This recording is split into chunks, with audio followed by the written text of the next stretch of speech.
And we started out the first week with basically an introduction to emotions and kind of discussed how our emotions are usually viewed negatively, how we view emotions, especially when it comes to even men, even more so, and how God has these emotions. And so we're going through these 7 emotions of God throughout the scriptures, and today is jealousy. But just to recap on kind of that idea of emotions, I had a friend call me on Monday, and he was really upset. He was calling me a mutual friend had passed away, and he was crying pretty bad, couldn't hardly talk on the phone. And so I set aside a minute to talk to him, and I asked him if I could meet him, if I could come be with him and, comfort him. He was closer to this person than I was.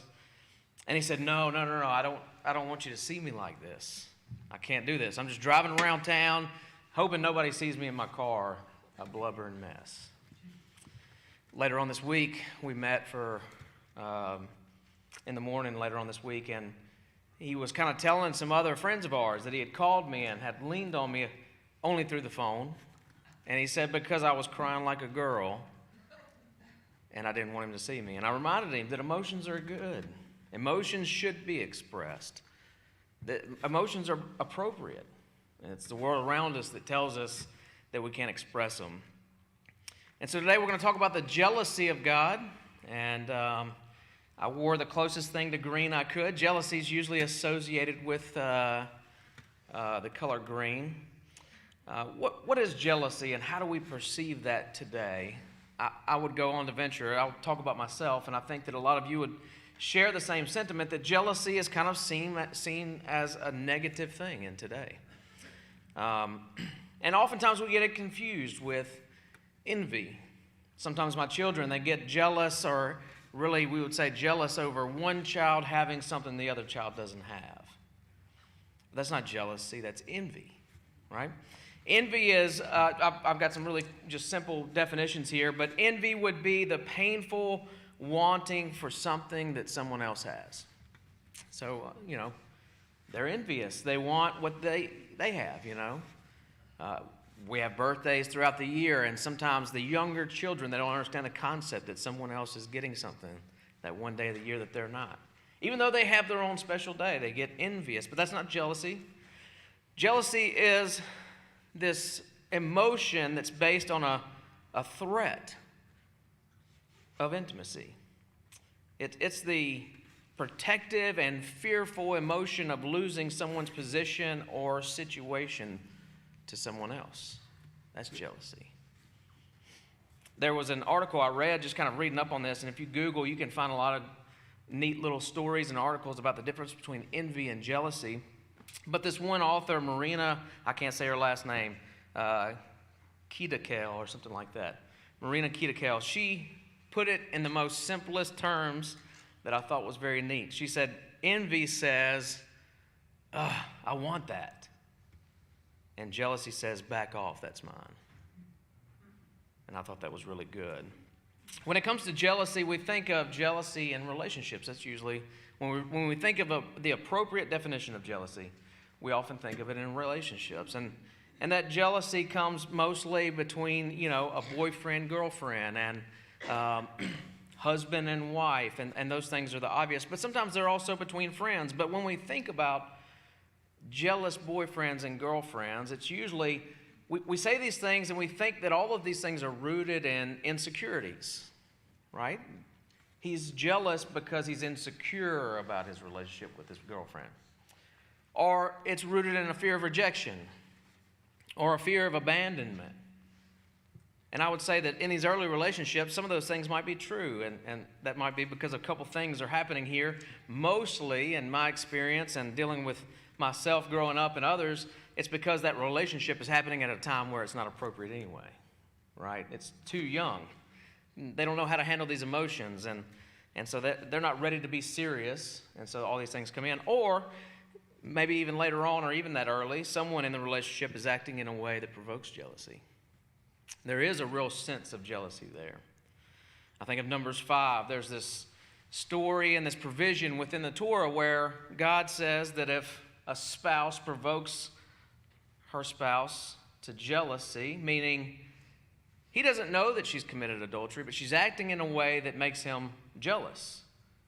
It makes him fearful of losing something that's his. And there's a whole process there where she comes before the priest and God works out a thing to show what the truth of the matter is. That's jealousy that's provoked in the right way. Exodus 34:14, after the golden calf, it says, "For you shall worship no other God." The covenant here with the people at Mount Sinai is being renewed. It was established starting in chapter 19. It was ratified in chapter 24. God gives all these other instructions of what it means to continue to live for his people. And then Moses comes down and they've done this golden calf. And so by chapter 34, they're renewing the covenant that God established. And he says, "You shall not worship another God, because the Lord, whose name is jealous, is a jealous God." Couldn't it just say God is jealous? I think that here, the author of Exodus goes above and beyond. God wasn't just jealous in that moment. He is not just normally and regularly able to become jealous. Jealous is his name. And when we understand the concept of name, being the sole purpose or the sole character of who a person is, God isn't just a God who becomes jealous. He's not just a God who has jealousy at times. God is jealous. That is part of who he is. Earlier this week on social media, Whitney Loggins, they pop in and out, Whitney and Reggie, and great people, and she asked for some resources on studying church fathers, and it's a good study. It can provide a lot of pros and cons in the study of the early church, but I came across a quote from Augustine, who, and there's a big debate on whether it's Augustine or Augustine. I say Augustine. And he said, "He who is not jealous does not love." He who is not jealous does not love. That somewhat flies in the face of what we think about jealousy today, does it not? We think of a jealous lover as being not good, abusive, or harmful to the other person. If you have a jealous boyfriend or girlfriend, you shouldn't be around them. You should leave them. David Lamb, and I've quoted him many times in this series, he said that he came across memes, and I didn't have the time to go and search them out myself, memes in the internet that actually removed, they're quoting Augustine. Now, what's that? I forgot the meme. There was this meme one time where it said basically, it attributed a quote to an ancient person about a very modern thing, like Abraham Lincoln said that the flight to the moon was the greatest thing he ever saw, right? Abraham Lincoln couldn't possibly say that. So there's a lot of things on the internet, if you're not quite aware, that may not be true. And we read these things and we think, well, this was said or this was done, and that's because we saw it on the internet. And so David notices that some memes that quote Augustine actually removed the first knot. They're presenting Augustine as saying, "He who is jealous does not love," as opposed to "he who is not jealous does not love." It's a huge shift. But why did they do this? Why did someone at some point create the first quote of Augustine that changed the entire meaning of the verse, or the entire meaning of his quote, so that others would pick this up and run? Why did he do that? I would say that it's because we have such a hard time dealing with viewing God as having emotions that we think are negative. Jealousy is perceived so negatively in our society. We would say that God's not unhinged because we think jealous people are unhinged. We would say that God's not concerned about anyone else because we would say that jealousy is this unhealthy concern of others. We would say that God is mature in his relationship because a mature relationship wouldn't be a jealous one. We would say that God is confident and secure in his relationship because someone who's secure in their relationship isn't jealous. That's not true. Jealousy, though it can be bad, it can be destructive. When jealousy is wielded in a way that causes destruction, it's obviously not good, right? And I didn't want to come up with a specific example here, but there's many things that I'm sure you can conjure up in your mind in the history of your life where you've thought of someone, maybe yourself or maybe others, wanted to provoke jealousy in someone else so that it would cause harm to someone else. Just in relationships. You think about high school relationships, men and women wanting to cause the other one to be jealous, and those things happen. That's destructive. That's not good. Jealousy is bad when it becomes violent, I would say. That's my initial mindset, but we'll read some verses later that may say something a little bit different. I would say this, that when jealousy is bad, it's rooted in an unhealthy mindset of distrust. An unhealthy mindset of distrust. What do I mean by that? That a person who's continuously viewing the relationship they have with that person or even God, when it's a mindset of distrust that's continuous, that's not healthy, and that leads to destruction. Healthy jealousy would be if a man is jealous that his wife spends too much time with her girlfriends.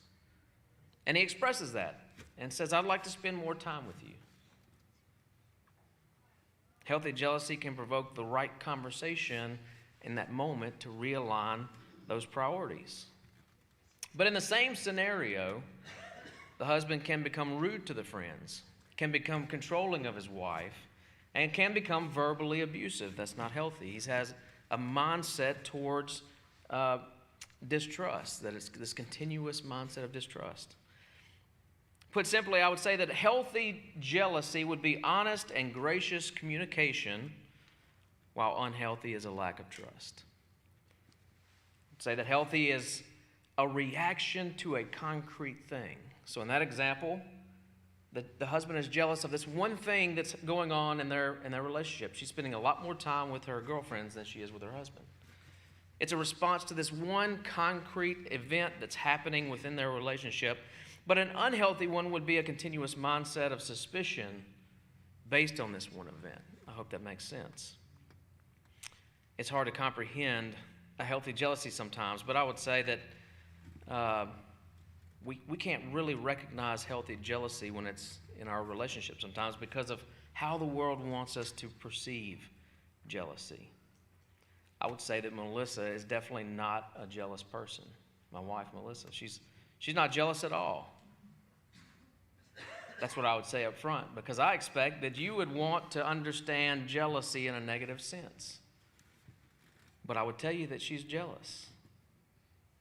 Because when I spend all day at work, if I come home and I sit on my phone all night, if I come home and I turn on the TV, if I come home and I schedule too many events that are away from my family throughout the week, the month, the year, if I travel too much for other things, my wife becomes jealous. It's a healthy jealousy. She's jealous. She wants to spend more time with me. She wants me to spend more time with her. She wants me to spend more time with our children. That's healthy. It's an emotional response to a real threat to our intimacy.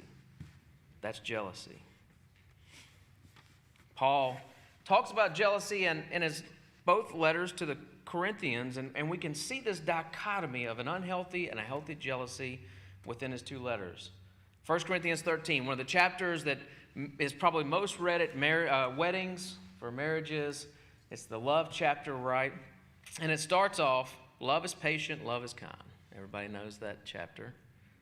And the very next line, love is not jealous, is not boastful, is not arrogant. Just like we discussed with wrath and anger, it can be confusing when we see like anger and wrath are a work of the flesh, but yet God has anger and wrath. How is it that love is not jealous, and yours may say envious, but it's the same word for jealousy? How is it that love is not jealous, yet God's name is jealous? Well, if you look at the very next letter that he writes to those in Corinth, he says, I wish that you would put up with a little foolishness from me. Yes, put up with me. For I am jealous for you with a godly jealousy, because I promised you in marriage to one husband to present a pure virgin to Christ. He understands this dichotomy of what a healthy expression of jealousy can be versus an unhealthy one. I would suggest that we see this in the characteristics of God. I hope that we could see as we read some more verses that God's jealousy is that healthy jealousy that's seeking to protect and provide for his loved one, at a fear that we would walk away and want to go serve another god. This morning, as I was kind of preparing, I was reminded of the song, How He Loves. And I have it by the David Crowder Band. I don't think they were the original ones that sang it. I think it was David Crowder remade it. I'm not going to sing it for you. Someone else can. I thought about putting it here in the sermon so we could hear at least the lyrics, but the internet police will cut out the video from our live stream because it would have copywritten music. But it starts off and it says, I'll just read you the few lines that starts off into the into the chorus. It says, the very first line, He is jealous for me. He loves like a hurricane. I'm like a tree bending beneath the weight of His wind and mercy. When all of a sudden I'm unaware of these afflictions eclipsed by glory, and I realize just how beautiful you are and how great your affections are for me. Oh, how He loves us. Oh, how He loves us. How He loves us all. Such a beautiful song, and it expresses this emotion of jealousy that God has for us in such a healthy way. There's a few words, not many, that relate to jealousy in our Bible, and they're essentially the same word in the Old Testament and the New. One's in Hebrew, one's in Greek. You really just have a noun for jealousy and a verb to be jealous. And the same thing in Greek, a noun for jealousy and a word to be jealous. So it makes it really easy to kind of look through these verses and see where is God jealous and how does that work for us.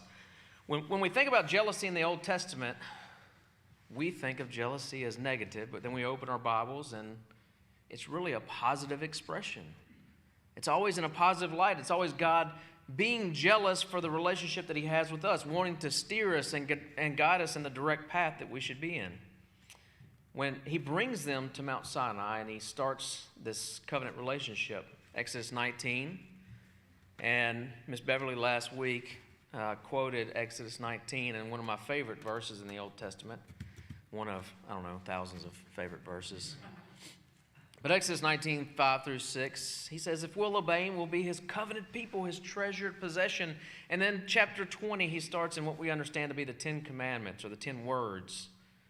And starting in verse 4, he says, you shall not make an idol, whether in the form of anything that is in heaven above, or that is on the earth beneath, or that is in the water under the earth. You shall not bow down to them or worship them, for I am the Lord your God, am a jealous God. I'm a jealous God. There's some traditional renderings of the 10 Commandments that differ. If you're not sure, go look up the Catholic 10 Commandments, the Protestant 10 Commandments, and the Jewish 10 Commandments. They're all a little different. It's just how we're rendering the list of what's listed in chapter 20. And God does call on the 10 words, so He does see a numbering of 10 here. But I would say where some separate this verse 4 and 5, 3, 4, 5, and 6, I would say it's all one instruction. And if it's all one instruction, it's the second commandment. God's first commandment is that we should understand and know who He is. He is the God that delivered us from the oppression of Egypt. He's the God who delivered us from our sin. And the second commandment, don't go serve any other gods because I'm jealous. It's such an important and vital emotion that God's second instruction and the vital instructions at Mount Sinai includes the fact that He's jealous. Why shouldn't we bow down to idols? Why shouldn't we create idols? Why shouldn't we worship these things? Because God's jealous. He's going to say later, my name's jealous. For the same reason we should not tell our spouse, for the same reason we should tell our spouse that they shouldn't go after another spouse. That's why we shouldn't do those things either. Exodus 24, as we go from 19 to 20, and he's talking about the covenant, it's not actually ratified till 24. We've talked about this several times. They have a covenant meal. They sit down. It's very reminiscent of a marriage, right? I think I used to think that they just blindly said, all that you say we will do, and entered a marriage in chapter 19. But that's not what happens. They kind of say, yes, we'll do that. And God says, okay, let's make sure we understand the parameters. And He gives several chapters of what it means to be in a relationship with Him. The 10 Commandments in chapter 20, followed by 3 chapters of different expressions of those 10 commandments. And in chapter 24, they ratify this covenant. He again says, okay, now that I've laid this out for you. It even says Moses brings a scroll to him and reads the 10 commandments again to him. And then they say, yes, all that you've said we'll do. It's essentially God saying, I will be faithful to you, Israel. And Israel saying, I'll be faithful to you, God. And then Moses goes back up the mountain to receive some more instruction, mostly to do with the tabernacle. Exodus 25 through 31, it's mostly the tabernacle, some other instructions as well. But just think about the scenario here. They just got married. They just made this covenant. They've just declared their devotion to each other. They've just promised to be faithful and to be in this covenant, faithful relationship with each other. They haven't even, in our modern concept of this, they haven't even gone on the honeymoon yet. God's on the mountain. He's still talking with Moses. And if I can just carry this analogy a little bit more, he's upstairs changing out of his tuxedo to put on something more comfortable so that he can leave the wedding. Because a lot of times that's what men do, and then the women stay in their dresses till they leave, right? He's getting out of this tuxedo. He's getting ready to leave, but his bride is waiting, and the husband's not coming. I would suggest that God's only taking about 30 minutes, and she's completely impatient. It's a little reverse sometimes today, right? I don't know. Melissa will tell you she gets ready a lot faster than me. But she thinks he's not coming back. She says he's gone to change his tuxedo, and what happened to him? He's not coming back. And instead, she grabs a random person and consummates this marriage with God with someone else. Now just think, I would suggest she doesn't just grab a random guy from the crowd, because this is something they knew from Egypt. I would suggest that she grabs her ex-boyfriend and says, let's go consummate this marriage, because he obviously isn't coming back down. Anybody stirred with emotion about what that would feel like? That's horrible. So then God comes down, and here she is, and her dress is stained. They haven't even left the venue. They haven't even started on the trek to their honeymoon, and she's already been unfaithful. She's already gone and done what she promised not to do. Exodus 32:10. We talked about this, I think, the last time we met on this topic. God's nose was ginormous. He's full of anger, full of wrath. And why is he so angry? Because he who is not jealous does not love. He's so angry because he's jealous. The woman he loved just already has gone astray.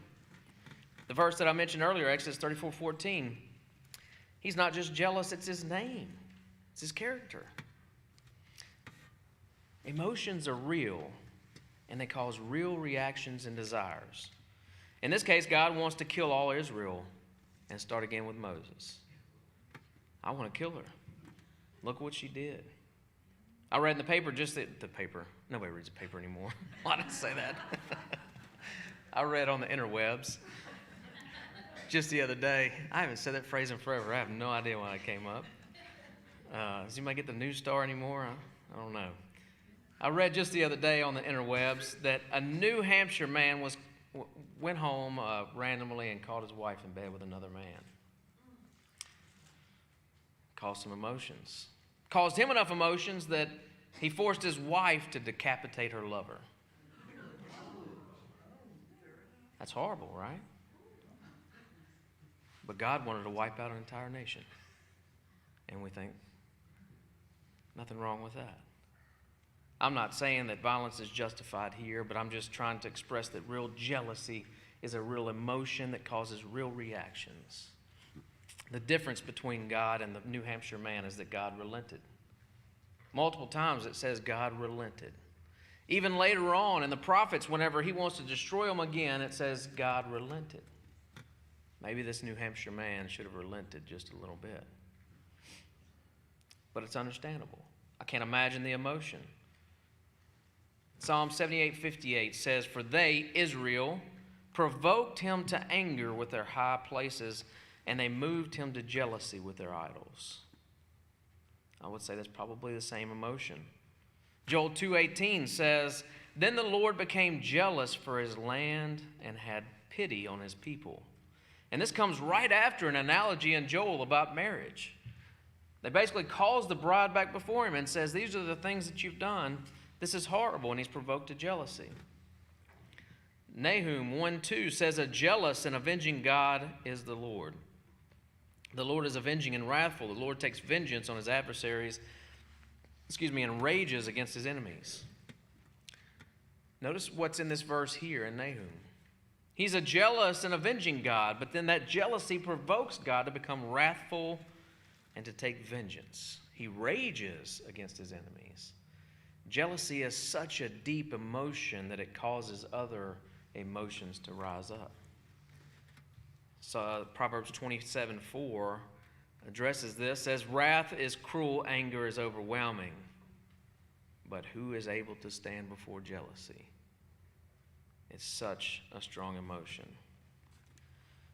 So we understand that jealousy is divine, right? God has jealousy. This obviously is a good emotion when harnessed the right way. But what does it accomplish? What's the purpose of divine jealousy? What's the purpose of proper jealousy? I'm going to read a few verses out of Isaiah. You can go there if you want to or just listen. But Isaiah 9:1-7. And in this, it's one of the most messianic statements out of Isaiah. I mean, there's tons of them in Isaiah. But this comes after chapter 7 that talks about the virgin who will give birth to a child and leads to chapter 9 about this child who will come. And in Isaiah's time, it was a very real prophecy that had a very real concrete fulfillment in Isaiah's time. But this prophecy is used in the New Testament to speak about Yeshua, to speak about Jesus. So starting in verse 1-7, and just pay attention to the words, nevertheless, there will be no more gloom for those who are in distress. In the past, he humbled the land of Zebulun and the land of Naphtali, but in the future, he will honor Galilee of the nations by the way of the sea beyond the Jordan. The people walking in darkness have seen a great light. On those living in the land of deep darkness, a light has dawned. You have enlarged the nation and increased their joy. They rejoice because you as people rejoice at the harvest, as warriors rejoice when dividing the plunder. For as in the day of Midian's defeat, you have shattered the yoke that burdens them, the bar across their shoulders, the rod of their oppressor. Every warrior's boot used in battle and every garment rolled in blood will be destined for burning, will be fuel for the fire. For to us a child is born, to us a son is given, and the government will be on his shoulders. And he will be called Wonderful Counselor, Mighty God, Everlasting Father, Prince of Peace. Of the greatness of his government and peace there will be no end. He will reign on David's throne over the kingdom, establishing and upholding it with justice and righteousness from that time on and forever. The zeal, the jealousy of the Lord Almighty will accomplish this. So I hope you paid attention as we've been really honing in on emotions, the emotions that are all throughout these verses. Verse 1, these people that have gloom and distress are no longer going to have that gloom and distress. Verse 3, those people will be turned to joy and rejoicing at what God's going to do. And verse 7, God's jealousy, his zeal, will accomplish it. This is, again, a great messianic portion, this child to come. This is who we think of when we say and sing these songs that come at a certain time of year. Wonderful Counselor, Mighty God, Everlasting Father, Prince of Peace. It speaks of the kingdom that he's going to come. It's going to be full of righteousness, justice, and peace. And why is this going to come to pass? What's going to make this happen? How will these things be accomplished? If you're like me, if I read up to that point in verse 9, I would think God's love. God's love is going to make these things happen. Maybe his compassion for his people will make these things happen. No, it's because of his jealousy. Read verse 9. It's his jealousy that will accomplish this. Most translations have zeal, and that's not inappropriate. That's actually very appropriate. But I would say that as we understand zeal, we think it's like this great excitement or with great passion. Zeal is excitement and passion, but it's in the context of jealousy. He's zealous for his people to be zealous for his people is to be jealous for his people. I like the NLT. New Living Translation. Some people don't like it, but I love what they put here. They say passionate commitment. I think that pretty well brings together this idea of jealousy being healthy, reactive jealousy to an event. His passionate commitment to his people is what will bring about the Messiah. God's jealousy is what sent Yeshua into the world. We humans are jealous sometimes. I want to share a couple stories that kind of promote this. Numbers 25, there's a guy named Pinchas, who's jealous for God. I'm not going to read the story, but he's the grandson of Aaron. He's a priest. And a lot of times we think of these priests in the Old Testament as like, well, they had this duty to work out the service of the tabernacle. But if you read Numbers early on, it'll tell you that they had the duty to guard and protect the tabernacle. While all the other Israelites are offensive, in the case of battle, the priests are defensive. And he understood his role well. He ran a spear through an Israelite man who was trying to have relations with a pagan woman right in front of the tabernacle. Not only was this offensive, not only was this sinful, not only was this not the character of God, he does so in the face of God. It says in the chapter there that they did so at the doorway to the tent of meeting. He prevented defilement to the tabernacle and really prevented the destruction of the whole nation at that time. Another story, 1 Kings 19. Elijah confronts the prophets of Baal earlier on, and they're killed and everything. And then he goes on this 40-day and night journey on foot because he's running for his life. It says he's fleeing for his life. And in chapter 19, verses 9 through 10, it says, "Suddenly the word of the Lord came to him, and he said to him, 'What are you doing here, Elijah?'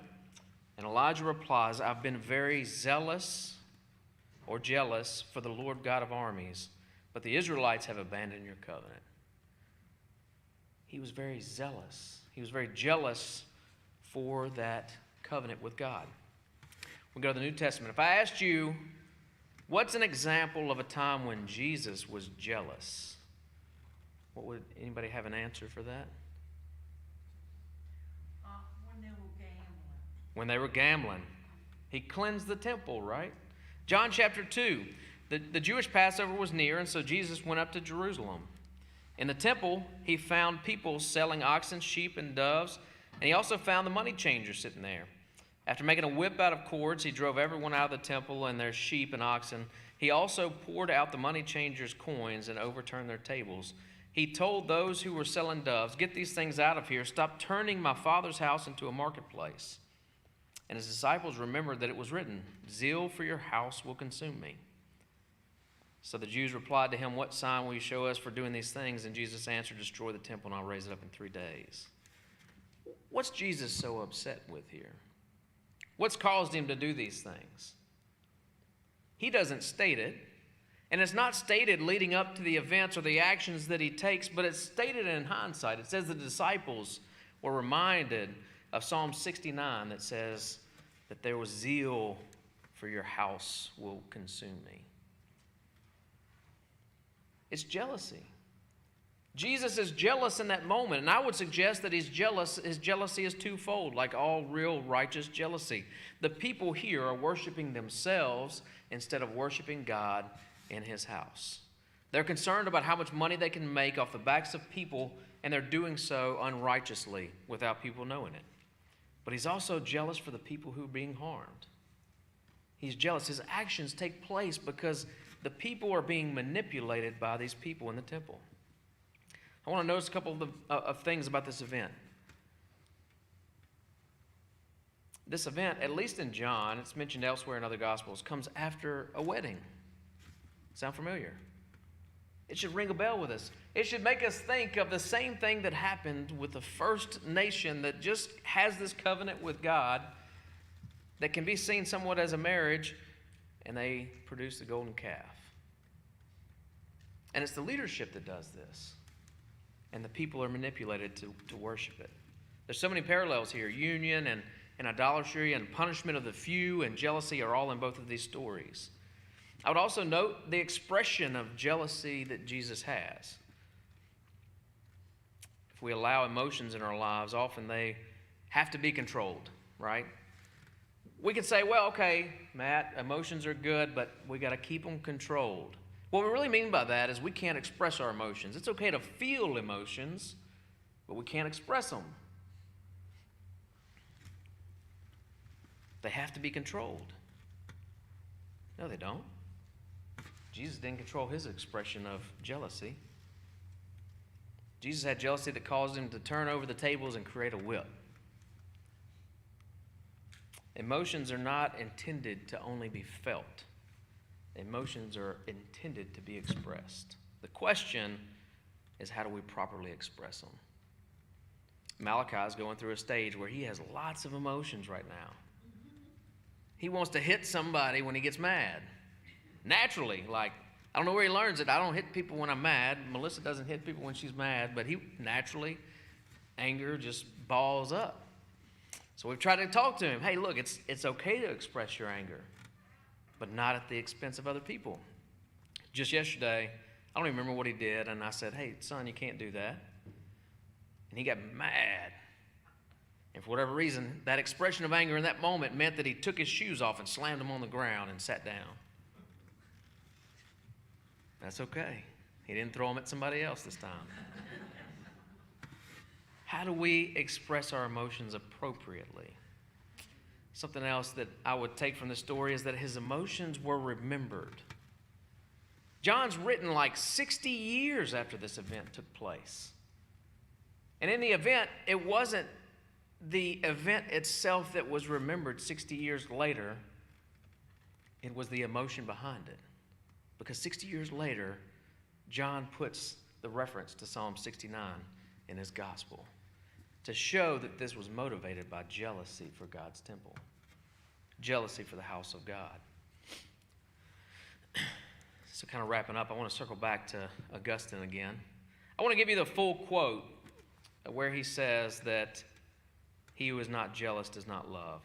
He starts off, he says, now what expression better than jealousy can give us the idea of this feeling which exists in God insofar as he wants to contract with us the most real union, insofar as he forbids us to let ourselves be corrupted by a shameful love, which he pursues to revenge impurity and surrounds the chastity of his love. Hence this adage full of truth, he who is not jealous does not love. For him, he didn't even come up with a saying. He says it's an adage. At the time of Augustine in the early church, this was something that they said over and over. This was something that was well known, that he who is without he who is without jealousy does not love. He understood this emotion to be so vital to God's character that he couldn't think. He says, now what expression better than jealousy exemplifies God's love for us? It's a huge mindset shift for me, at least. It's a paradigm shift because today so much we consider jealousy so negative.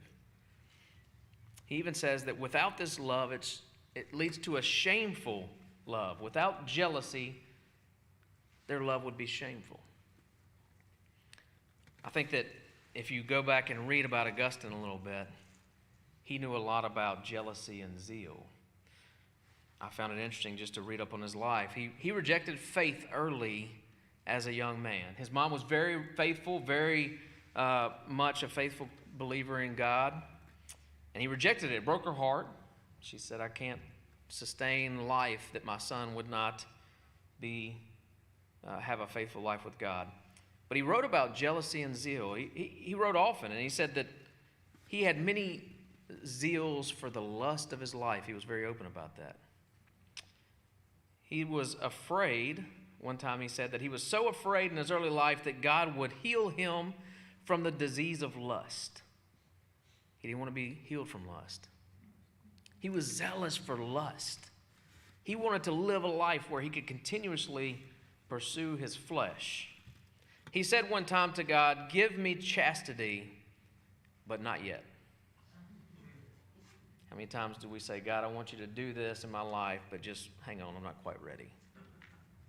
Give me chastity, but not yet. He had a zeal for wisdom, but zeal for wisdom to the point that it was an idol. He acknowledges that. one day later on in his life, he felt like God was speaking to him. He heard God audibly say, pick up and read. And God said it, I think it was 3 times. I can't remember exactly, but he said it more than once. Pick up and read. And he noted that he thought there were some children around playing and saying something. And then he realized he was alone. He said, God is speaking to him. Pick up and read. He goes to his friend. I can't remember his friend's name. He goes to his friend who is a believer, and he picks up the Bible. There's not like a Bible back then like we think of, but he picks up one of Paul's letters. It's the letter to the Romans.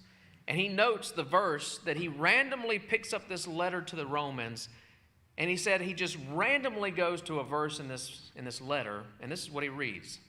And note this in the context of his life, of his passion for lust.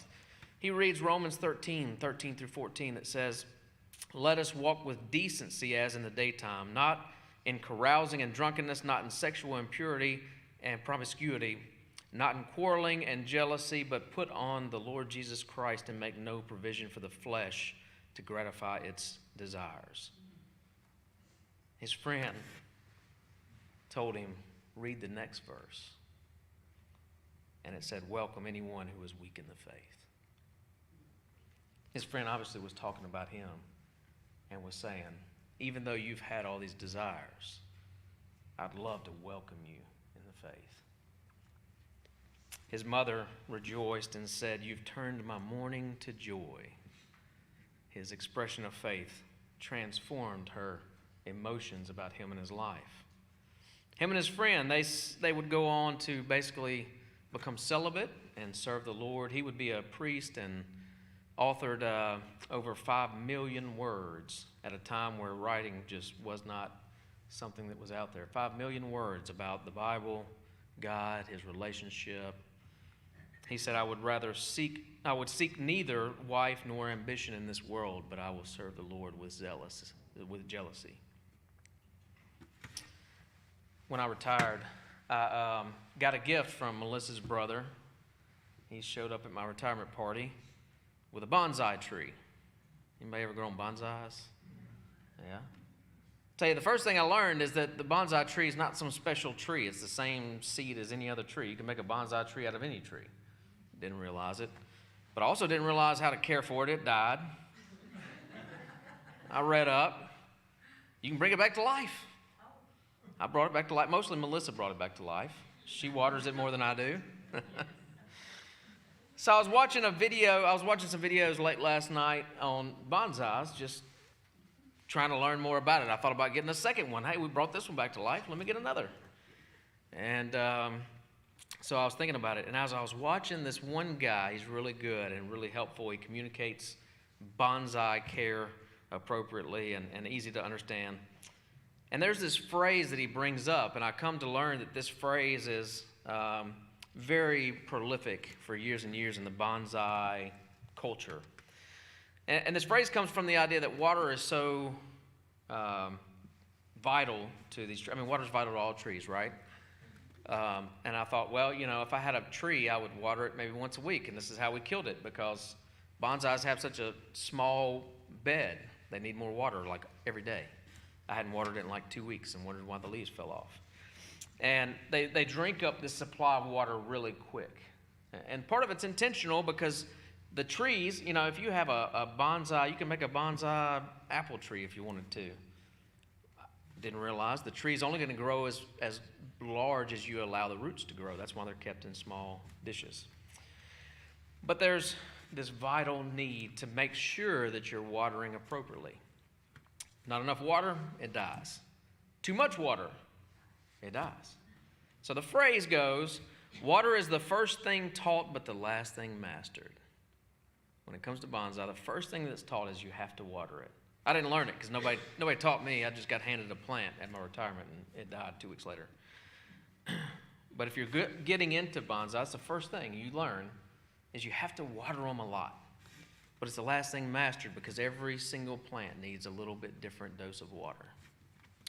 I would say that emotions for us are very similar. Could we not say that emotions are the first thing taught, but the last thing mastered? Think about it as a baby. That's the first thing. The first thing they learn is emotions. Their first interaction with the world around them, they can't even see. They can feel, but they can't see the world around them for like, I don't know how long it is, months, 2 months, something like that. They can't appropriately see. Their eyes aren't there. But their emotions are how they communicate with the world around them. But I would suggest that it's one of the hardest things to master in our life. How do we appropriately harness emotions? Jealousy is such a vital emotion. It's part of God's character. It's one of his names. But it's one that has to be mastered. So how do we react to God's jealousy? How do we react to his expression of jealousy? How do we invoke jealousy and appropriately express it in our lives? I would give just a few things, some thoughts as I'm reading about God and his jealousy. I think it's important to us to know that God is, jealous for his relationship with us. I think that mindset shift of jealousy as a negative thing is vital. His jealousy means that he wants a monogamous relationship with us where we're not serving all these other gods, because he is the one that can provide for us and protect us solely. That's it. He wants to provide for us and protect us. He wants our sole devotion to be toward him because of that. I would say that Melissa wants my sole attention when I come home. It's not that foreign to us when we really think about it. She doesn't want me to have my phone, my tablet, no TV, no movies unless it's a family movie. She wants me to be devoted to her and our children. What does that mean for us in God's relationship? How many times do we come home, and we don't give God a single minute of our day? This is so important. Our prayer to God, our communication with him, that's what that is. It's communication with God. I'm not criticizing how people pray, but I don't really pray lofty prayers or, I don't talk to God like you just talk. If you ever struggle with prayer, just start talking, right? It's communication. God gives us his word so that he can communicate with us. I've never heard God audibly. I'm not saying that you haven't, but I've not, because God has given me his word and I can hear his words. I've said this before, it's that old thing. Someone says, I want to hear God. Well, read his word. No, I want to hear him audibly. Okay, read it out loud. That's his communication to us, and we've got to communicate to him. What do those distractions do when you come home and you're distracted by your phone? I'll tell you what it does for me and Melissa. I don't hear her. She'll talk to me, and I'm scrolling or something, and I don't hear her. I don't respond. What does that do? That dissolves the relationship. God has given us communication. He talks to us daily, and what happens when we don't want to listen and we don't respond? That relationship's not going to be cultivated. We should be in his word daily, reading his word and praying to him daily. And we should do so because we're jealous for the relationship we have with God. We should be acting towards our relationship with God just like we would our spouse. That we want to continuously be in communication with him, have intimate conversations with him, because we don't want to do that with anyone else. How many times do we take all of our cares and our worries to someone else? I'm not saying that's bad. You should. God put us in a community for a reason, but then we never bring them to God. I would say that God expressed his jealousy toward us. He expressed it through actions, but also through words. He tells us what makes him jealous. There's so many things in my life that I've seen in the past year where people just don't talk. They don't talk to each other. What happens when we don't talk to each other? Our mind starts running with all these assumptions. Well, he thinks that, or she thinks that, or she's doing this because of this. You have no idea because you've not asked. You have no idea because you're not talking to that person. Maybe even we're saying God's done this or God's done that because of this, and you're not even talking to God. How do you know? We should be doing the same thing that he does for us. Open, clear, and transparent communication is so important. God does it. God's very clear and transparent and open about what his jealousy for us does. We should do the same thing for every relationship. Not just our marriages, but our friendships as well. I've learned a couple of lessons over the years when it comes to friendships and it comes to jealousy. Very recently, I have a friend, he doesn't live here. I have a friend, and my perception of relationships, how I view and how I relate to relationships is this. I'm fully devoted to every relationship I have. I love my connections, and I love, if I'm in a relationship with you, a friendship with you, if I'm having, even just having a fellowship, if we have fellowship at all, that's like a connection that I cherish.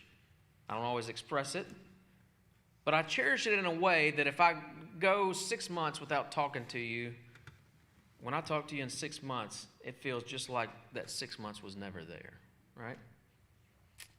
I can have my best friend from high school. We might talk once a year.